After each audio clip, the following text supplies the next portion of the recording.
काही जरी झालं तरी महायुतीची जे उमेदवार आहेत तिन्ही उमेदवार दोन्ही पंचायत समिती आणि जिल्हा परिषद हे निवडून आणण्याचं आमच्या मीटिंगमध्ये ठरलेलं आहे.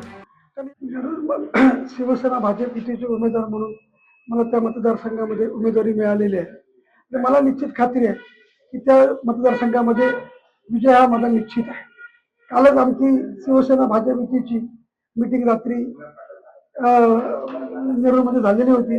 त्या मीटिंगमध्ये त्या मतदारसंघाचे माजी अध्यक्ष सन्माननीय रणजित देसाई, चारुदत्त देसाई, इतर सर्व कार्यकर्ते बीजेपीचे हे सर्व उपस्थित होते. त्यांच्या उपस्थितीमध्ये असं ठरलं की काही जरी झालं तरी महायुतीची जे उमेदवार आहेत तिन्ही उमेदवार दोन्ही पंचायत समिती आणि जिल्हा परिषद हे निवडून आणण्याचं आमच्या मीटिंगमध्ये ठरलेलं आहे. कारण या मतदारसंघामध्ये 7 सालामध्ये ते 7 ते 12 पर्यंत मी नेतृत्व केलेलं होतं.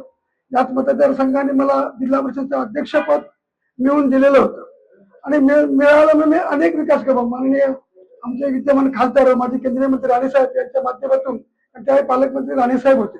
कोट्यवधीचा निधी या मतदारसंघात मी आणलेला होता. रस्ता, लाईट, वीज, पाणी म्हणजे गल्लोगल्ली आपल्या डांबरीकरणाने त्यावर विकास कामं झालेली होती.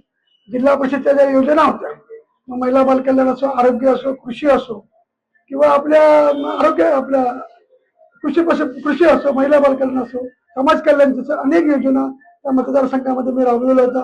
वैयक्तिक लाभार्थी म्हणजे वैयक्तिक जे लाभ असतात मग ते पाण्याचा पंप असो, सर्वसामान्य लोकांना घर दुरुस्ती असो, असंख्य कामं त्यावेळी मी त्या मतदारसंघामध्ये केलेली होती. ज्यावेळी चंदूरमध्ये पूर यायचे त्यावेळी आजही म्हणजे कधी पूर आल्यानंतर त्या लोकांना पुरातून बाहेर काढून एका शाळेमध्ये ठेवून ज्यावेळी धान्य लागायचं किंवा ताडपत्र लागायचे ते स्वतः आम्ही त्या माझ्या माध्यमातून मी तिथे पक्षाच्या माध्यमातून मी तिथे दिलेलं होतं. मग सरमळ असो किंवा चंदवड असो, त्यामुळे अनेक लोकांचे माझे आजही संबंध तिथे आहेत. ज्यावेळी आरोग्याच्या दृष्टीने सहकार्य लागेल त्यावेळी मदत मी त्या लोकांना केले. कवठी असो, चंदवड असो, वालावल असो, सरमळ असो, नेरूळ असो, अनेकांचा वैयक्तिक लाभ जिल्हा परिषद दिला आणि वैयक्तिक पण मदत प्रत्येकाला आम्ही केलेली आहे. समोर उभे आहेत ऑपोजिशन.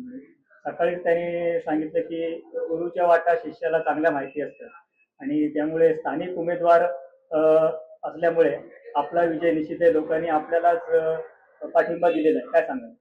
मुळात स्थानिक उमेदवार, मी पण स्थानिकच आहे. माझं घर आहे तिथे, मी घरपट्टी भरतो नेरूळच्या ग्रामपंचायतीत. तुम्ही आजही जाऊन बघा, चांगल्या प्रकारे कर मी देतो, म्हणजे मी स्थानिकच आहे.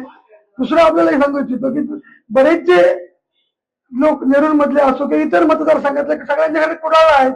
आता विद्यमान जे आता ते उभे राहिले आहेत ते स्थानिक म्हणतात ते राहत आहेत कुडाळमध्ये. मग मला तुम्ही सांगा की बाहेरचे उमेदवार कसे आम्ही होऊ शकतो? बाहेरचा उमेदवार असेल तर जर समजा कर्नाटक, केरळमधून जर आणला असता तो बाहेरचा उमेदवार, हे काय बाहेरचे उमेदवार नाही. आम्ही पण स्थानिकच आहोत. ज्यावेळी अडचणी येतात त्या अडचणी सोडवण्यासाठी आम्ही संपूर्ण कुडाळ तालुक्यामध्ये आजही आपल्याला सांगू इच्छितो, कुडाळमध्ये 9 मतदारसंघात आहेत.